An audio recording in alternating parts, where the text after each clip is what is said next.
1, 2, 3, 4. Screen time, screen time, screen time, screen time. It's my screen time too. Hello, and welcome to It's My Screen Time Too, the podcast where two moms wonder whether letting their kids watch too much superhero-related content will lead them to A, jump off a roof in an attempt to fly, or B, become super geniuses who can engineer super suits and invincibility serums. I'm pretty sure those are the only two options. I'm Katie. I'm Deborah. And I have one son. His name is Jay. He's almost 3. And I have an 8-year-old named Tony and twin 5-year-olds named Libby and Nate, who are so adorable, right? They are so adorable.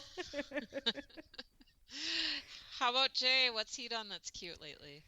Well, we just got back from a family trip to Hawaii, and loyal listeners will know that this was actually Jay's second trip to Hawaii. Rough life, kid. Yeah, I know. He has it rough. And this time he was obviously a year older, and he was so much more fun in the water. Like, I can't just standing in the surf, pushing him to shore on a boogie board like a million times was maybe my favorite thing ever. Like, he was just suddenly so into being in the waves and swimming, and it was so great. It's just what you want when you decide to fly a ridiculous long way away to give your kid a beach vacation. For sure. Yeah. So how about your kids? What have they done that's adorable this week? This is semi-adorable. So I am not sure when kids get sneaky or if that is like a personality trait or an age milestone, but like we're pretty permissive with like sugar. We don't really restrict their diet too much. I mean, we have guidelines around it, but they've been sneaking like fruit snacks, which it could be worse, it could be better. But then they'll just like leave the fruit snack wrapper in the middle of the floor. So not that sneaky. Unsuccessful No, sneak. and like every time I'm like, you can't have another package of fruit snacks because I see that you had one when I was, doing this or whatever, and I wasn't in the room, and they're like, how did you know? And I'm like, you left the wrapper in the middle of the floor every time. This has happened a lot. So I don't know if they're slow learners or just not sneaky people, which would be good. Yeah. Or I don't know, maybe it's some kind of trick thing where they're actually doing something worse, but then leaving the fruit snack wrapper as like a decoy. I don't know. Ooh, that would be next level sneak. So it could be that they're actually just really good at this. It could be. I hope not. I think they're just slobs, actually. That's their true nature. You know what? I have set a really terrible precedent in the car where if Jay is having a fit, I will bribe him to get into the car with fruit snacks. Mm-hmm. And we don't really have an effective garbage system in the backseat of the car, at least nothing that he can reach. So I've just let him just drop the wrappers on the floor.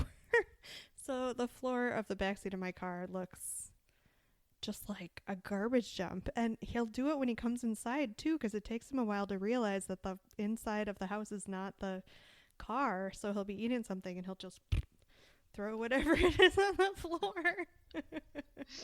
I have the same problem in our van, only times 3. Oh, I bet. It's a filth pit. Terrible. All right, I guess we should move on to our topic intro, unless there have been any changes to your screen time.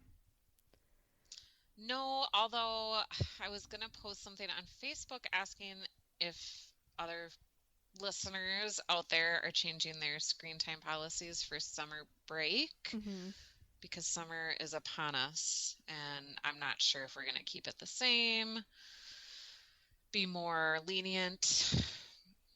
I don't know. Well, would you say that during these summer months, it's important to be flexible? I think so, yeah. I think that's a really good segue into today's topic. Stretch Armstrong Oh, I and the get it. I Flex get where you're going. Fighters. Yeah, good one. You guys were so bad at segues. We're always trying to work on it. And I feel like I nailed it that time. I got it.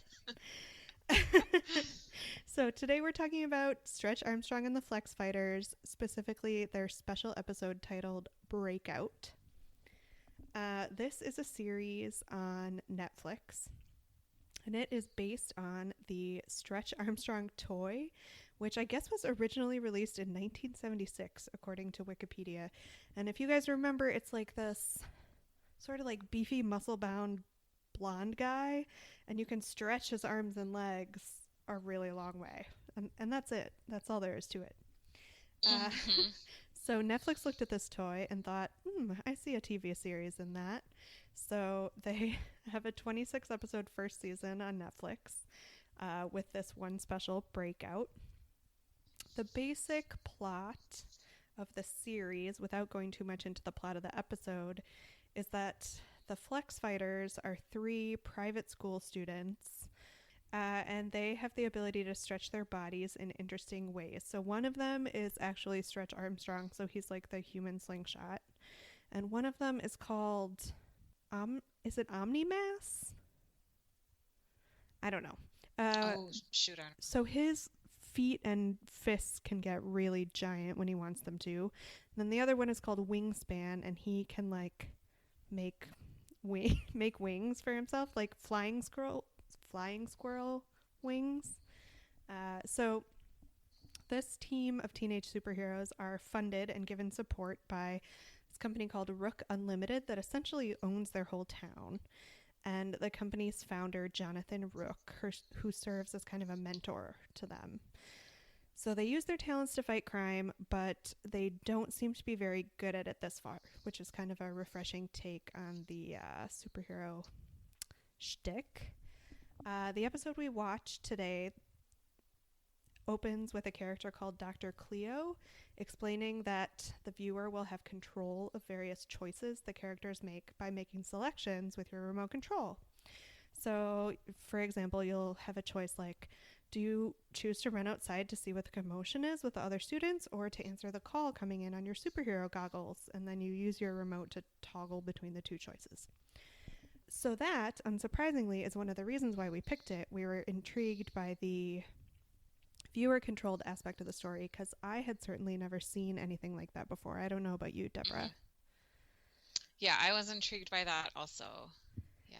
So this episode is a little more complicated to summarize. So, Deborah, do you want to just take us through the general outline of how the episode worked for you plot-wise? And I will just chime in if something was drastically different on my end. Does that seem to make sense?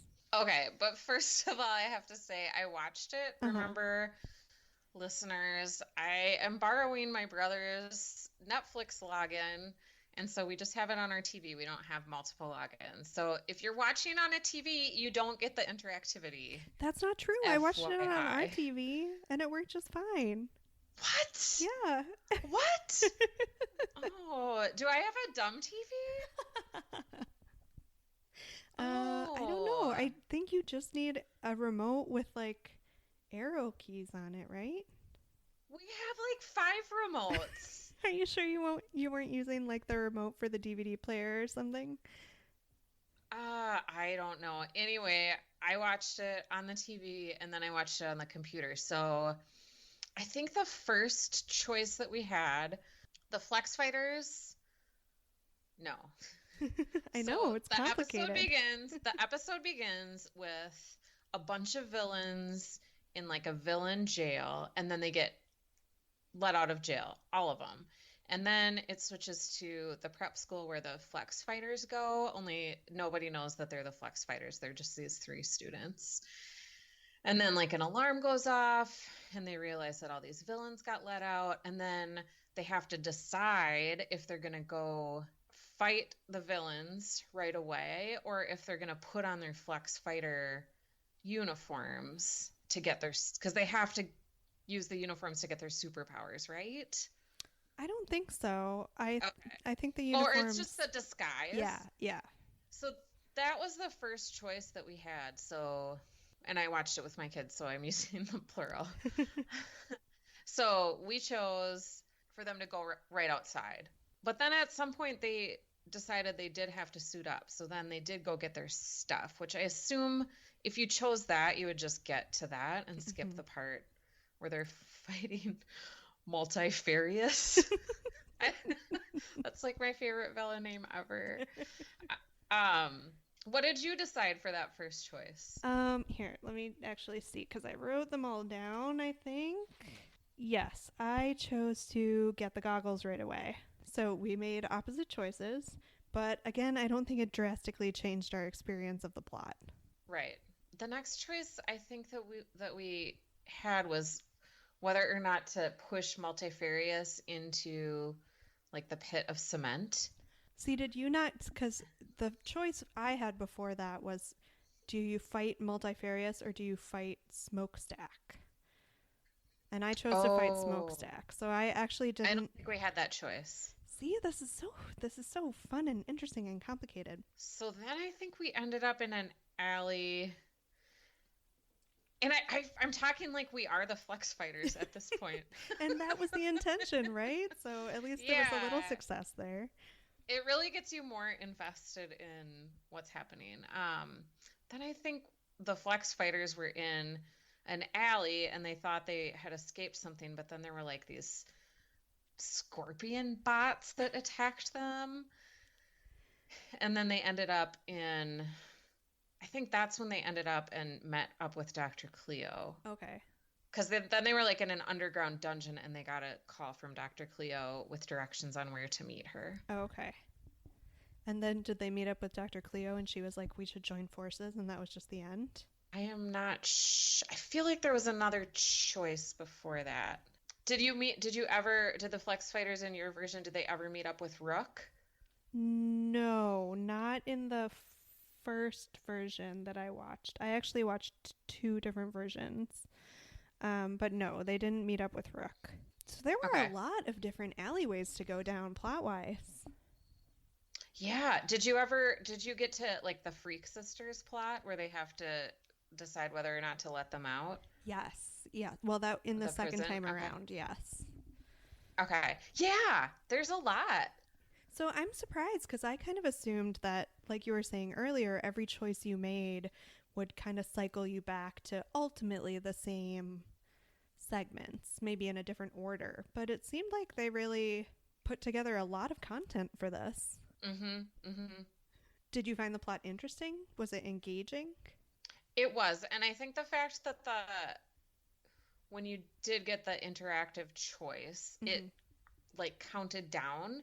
And it was like 3 seconds. You did not have much time to make a choice. Yeah. Because if the bars go down to 0, it just chooses for you, right? Right.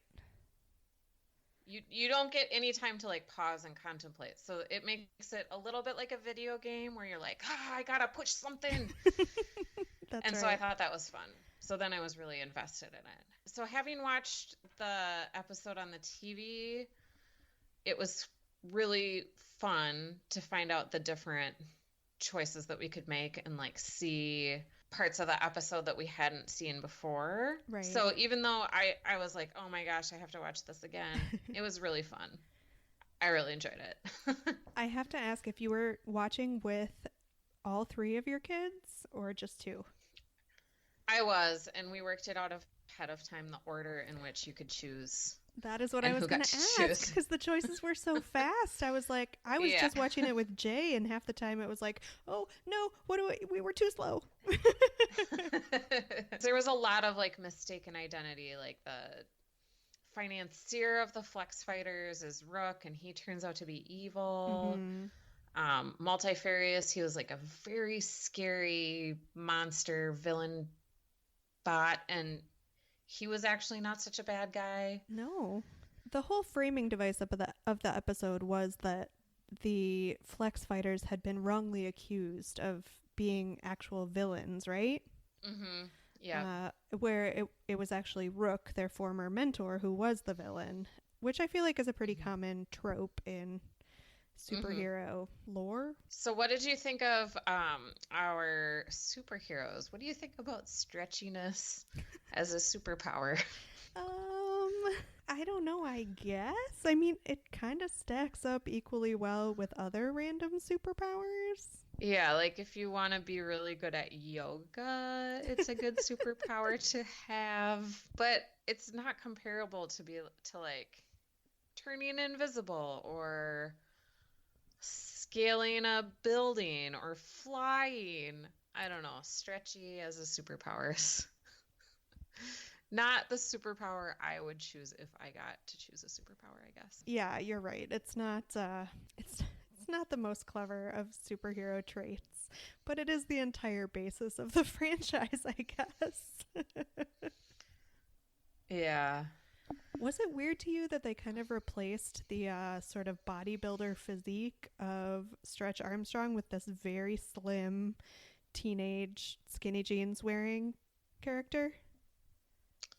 Yeah, I definitely envisioned like a He-Man type superhero because that's what Stretch, the original toy, looked like. Was a bulky Arnold Schwarzenegger in his bodybuilding heyday. Like that's more what he looked like. And yeah. That's funny because bodybuilders wouldn't be able to stretch, so it was a weird like juxtaposition to begin with. But it didn't even occur to me to check if they had started merchandising these characters yet.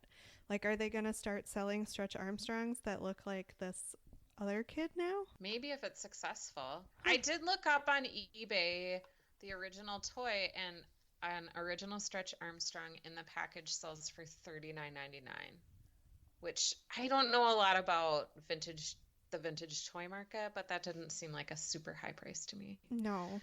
If you had asked before we watched this, I would have said they were probably still being sold. Like, you could probably Maybe buy they a new are. one. We should have really done more research. Sorry, guys. I only looked on eBay because I thought of it as a vintage thing. Well, we're kind of jumping all over the place here with our thoughts. Well, speaking of Stretch Armstrong, have you enjoyed other movies or TV shows based on toys or games, I guess? This Stretch Armstrong is apparently a Hasbro property, so that's what made me think of games too. Yeah, I mean, when I was a kid, for sure, like Care Bears, Gem. Oh, yeah. Wait, I consider her sort of a Barbie, I guess. I guess she was like a Barbie spinoff, or not spinoff, knockoff. Yeah, and Transformers were big in our house. My brother liked the Transformers more than me. But that's another one. And those are still around. How about you? Do you remember any from your youth? You pretty much hit all the high points. It occurred to me that the list was so long when I sat down to think about it, yet at the same time when I sat down to watch this, it felt like crass, which doesn't make sense. Yeah. Like, I have a lot of fondness for the Care Bears. What about also, speaking of stretchy, Gumby? Oh, did you ever watch that? I did, but I kind of hated Gumby. For someone who loves stop motion animation to the extent that I do, I was not a Gumby fan. Oh, how about the movie Clue? Did you ever watch that? Love that movie. That will stand the test of time. Yeah. It's such a great movie. I tried to force my husband Kevin to watch it, and he didn't even make it all the way through. I wonder if that's one that like has to catch you at a certain moment in your life. Like, you have to be somewhere between the ages of 11 and 15 or something the first time you see it. Probably. And have to have enjoyed playing the board game too. Right. Because I don't think it would make a lot of sense if you didn't. I loved playing Clue too. Yeah. Have you ever played it as an adult? I have not. It's supposed to Is be it fun? like, no, it's supposed to be like really mind-numbingly dull. Which is kind of sad because I too whiled away many hours with Clue. Well, and I think I really liked it in part because we didn't own it. And so it was only something I got to play when I was at a friend's house who had it. So that heightened the allure of it, I think. I think this is a total digression, but like, whatever, let's go with it. Clue was appealing in the same way the Game of Life was, where you kind of got to like live in another world for a little bit and like pretend that you were in this fancy house at this fancy party. Definitely. Yeah. I mean, whose house has a conservatory? Right, right, right. All right. All right. So, yes, we've established that this is part of a long line of TV and movies based on toys and games, etc., etc. Now let's talk about the really big difference with this show, which was the interactivity. So we talked about the speed of the choices and how it made us more invested in the plot. How do you feel about the idea in general? Do you think it would translate to other shows well or other movies well? I was trying to think of an adult show that I would want to make the decisions for. And I think the one I keep thinking about is Grey's Anatomy, which I don't really watch anymore. But what if you were making like the doctor choice? That would be you would get totally invested. Like medical intervention A versus medical intervention B, and like what if the patient dies? Then you're like super invested in it. That would be terrible.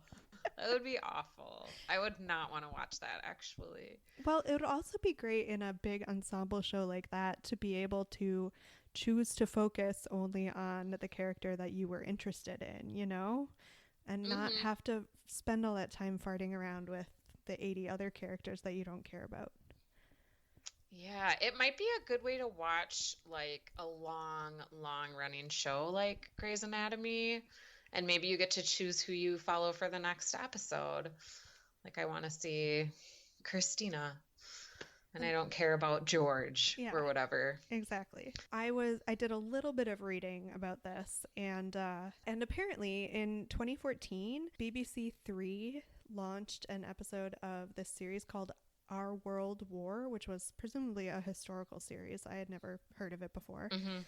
And it allowed the viewer to make the choices of a corporal in order to complete his mission. Okay. Which I thought for educational and documentary, well, maybe not documentary, but educational programming, that seemed like a really cool idea. How did they do it? Was it on a DVD? You know, I have no idea. I just know the highlights. But you're right, because it would have to be, you couldn't just do it when you were watching it live on TV. Gosh, that makes me think about this book that I read, and I don't know the title and I don't know the author. I think it might have been a Christopher Pike book. And this video game played prominently in the book, and the characters were always trying to beat it. And it was like some World War III type game. And then towards the end of the novel, one of the characters discovers that if they turn on the game and choose not to play, then they win. Oh. That would be a good educational war strategy. Yeah. Just don't launch the bombs. Yeah. Just go home and eat a sandwich. Along those lines, it's no surprise that Netflix is at the forefront of this. Like, because it's a streaming content provider, you can do things like ask people to pick up their remotes and press buttons in a way that you can't with live TV. I did a little bit of reading. It said that they have also done this with the series Puss in Book, which is a spin-off of Shrek, like Puss in Boots. And the show Buddy Thunderstruck. Have you ever tried to watch this show? No, I haven't. Oh my gosh. I tried to watch it with Jay ages ago, and it was just so horrendously bad. I don't know how they're still making it or how they're like investing money in like this kind of technology for it. It was horrible. So far Netflix has only done it with kids shows too, but it'll be interesting to see what they try moving forward. I mean, experimentation is fun. Why not? Yeah, and it seems like a good way to hook the viewer. It reminds me just of getting invested in it. It reminds me of remember that show called American Idol? I think. Yeah. Was that the first one where you voted? That was the first one where you voted. Yeah. Yeah. And I think I never called in, but I remember it was so big at the time and people got really invested in the singers that they cared about. Or like sometimes like the television morning shows would have like which couple gets their dream honeymoon, and like you need to call in to vote for which couple gets it. It's kind of like those CNN polls also. Like how CNN does those Yeah. reader polls that are just, they're not polls. They're not scientific. It's an internet quiz. And then they show them as if it's real news. 56 people would be Kim Kardashian, whereas only 42% would be Khloe. Breaking news. Oh, gosh. What a world.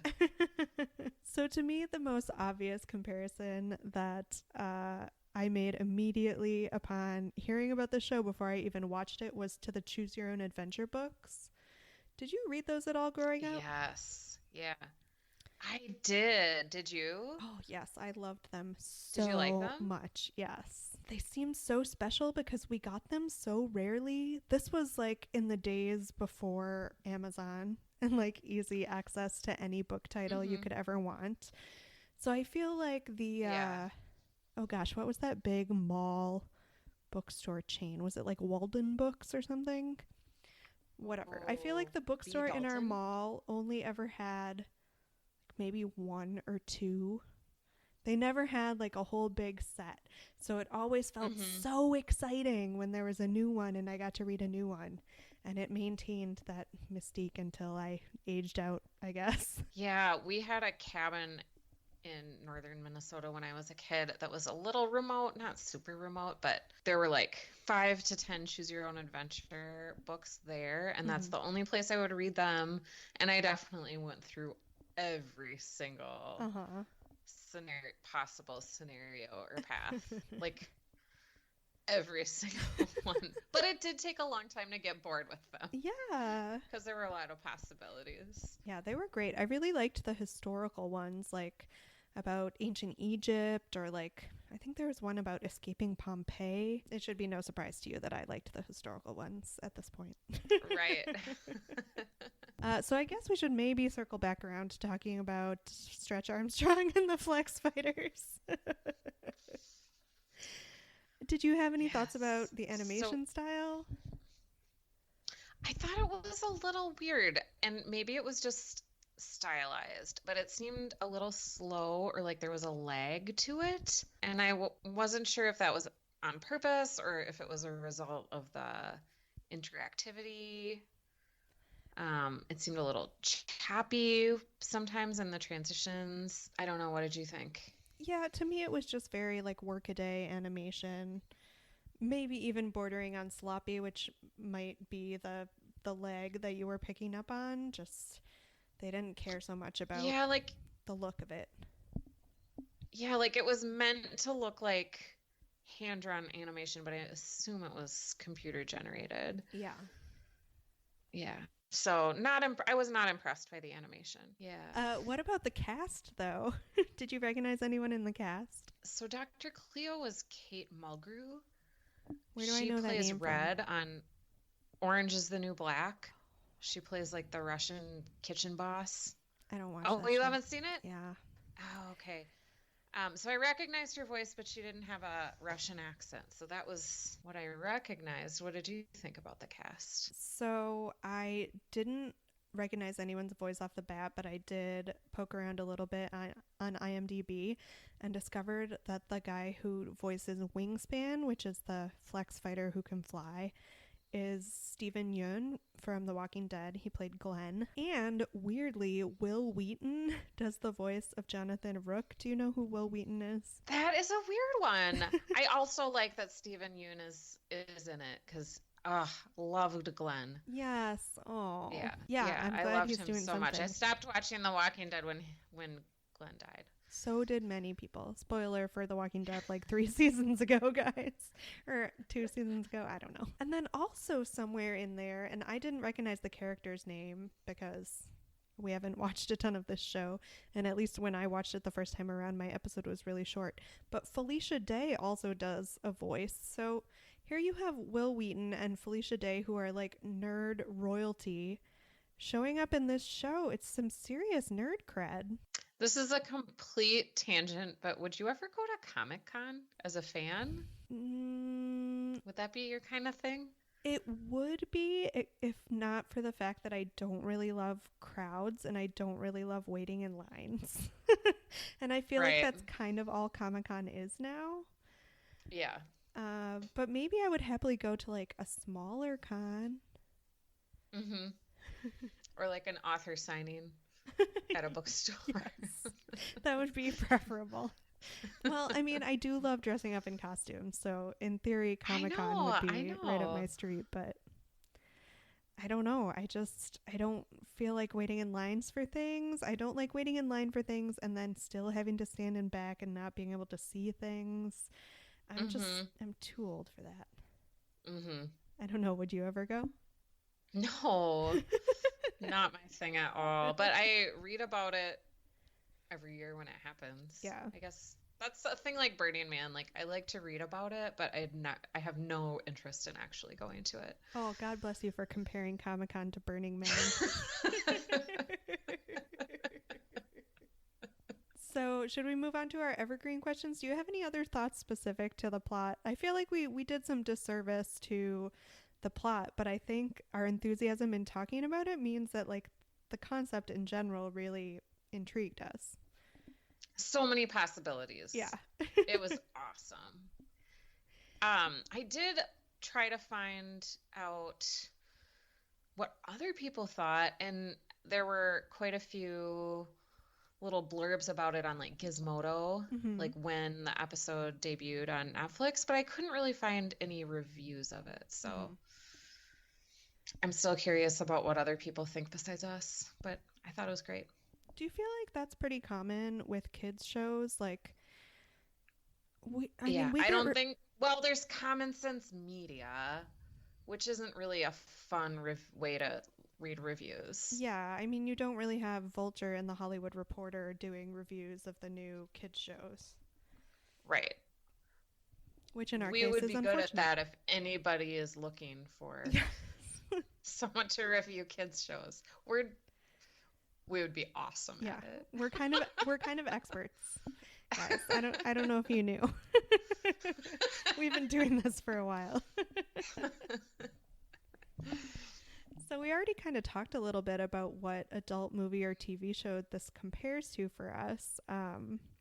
Was there anything else other than the reality shows that you thought of? Well, this is something I've only read, but Ready Player One, it's out as a movie. It's a book also, and the goggles when they show up on the screen and like you see how the flex fighters are communicating with each other and seeing like a news feed and how they view the world, that really made me think of the Oasis, which is the multiplayer video game that is featured so prominently in that book and movie. I don't really know if it compares to the movie, but it made me think of the book. I have not read the book or seen the movie, and I guess I should ask you if the book is worth a read, even with all of the press that came out around the movie, all the think pieces about the sort of underlying misogyny of the concept. I did not read any of those think pieces. It's not a great book, but it's engaging. It's entertaining. Maybe I'll add it to the list. Actually, I think I've been on the hold list at the library for a comically long period of time. Okay. So I'll just wait for that to come up. It'll happen in a couple years. Did you cast the gritty HBO reboot? You know, I would take a Flex Fighters with any three women. Yeah. I don't even care who they are. They could be nobodies. They could be bad actors. They could have monotone voices. But why do the superheroes always have to be male? You're right. Besides, like, the one token female. I'm tired of it. And then we're all supposed to celebrate because, hey, we got one. Right. Yeah, I agree. How about you? Okay, so unsurprisingly, I kind of wanted to focus on the comic aspect of these powers because, as we were saying before, being able to stretch oneself into a human slingshot, not the most useful of things. Mm-hmm. So I picked some funny people to be the Flex Fighters. We talked about John Mulaney a couple weeks ago, back when he Oh, hosted Saturday Night yeah. Live. And he actually has a new stand-up special out on Netflix, which I haven't watched yet. I'm like saving it for myself because I know it's going to be good. So I thought he would make a funny Stretch Armstrong because he's kind of lanky. Yeah, very tall and skinny. And we recently watched Big Hero 6 for the first time with Jay. So I thought maybe Damon Wayans Jr. could be the one with like the giant fists because he's good Yeah. with a quip. And then I too thought that we should get a girl in there, but I had Netflix comedy specials on the brain. So I thought that Ali Wong would be funny. I just read about her. I haven't seen her comedy specials. Oh my Are they gosh. I haven't seen the second one. I'm saving it. But I should watch it soon because she's pregnant in it. She's also pregnant in the first one. Like, That is awesome. yeah. So I thought Ali Wong, or maybe even someone who would just be totally deadpan about the whole thing, like Retta from Parks and Recreation. I thought she might be good too, a good fit. So I want to see some funny grown-ups do a take on these silly private school superheroes. I would like that. Yeah, that's good. Do you think it was better when we were kids? I mean, we rattled off some of the examples of the ones that we really enjoyed. But we did not have interactivity. Yeah, it's a whole new It's world. hard to beat that. Yeah. It's really hard to beat that. Agreed. That was... I don't even think my kids had it better when they were kids. All right, Netflix, you heard it from us. Keep these interactive shows coming. We're hooked. Yeah. So would you ever watch this alone voluntarily so you didn't have to share the plot choosing choices with your kids? I mean, maybe. Maybe. I kind of want to see how many options there are. I have to disagree with you. I mean, yes, Okay. it is intriguing, but ultimately the concept and the characters and the plot, they were bad. They're pretty bad. Yeah.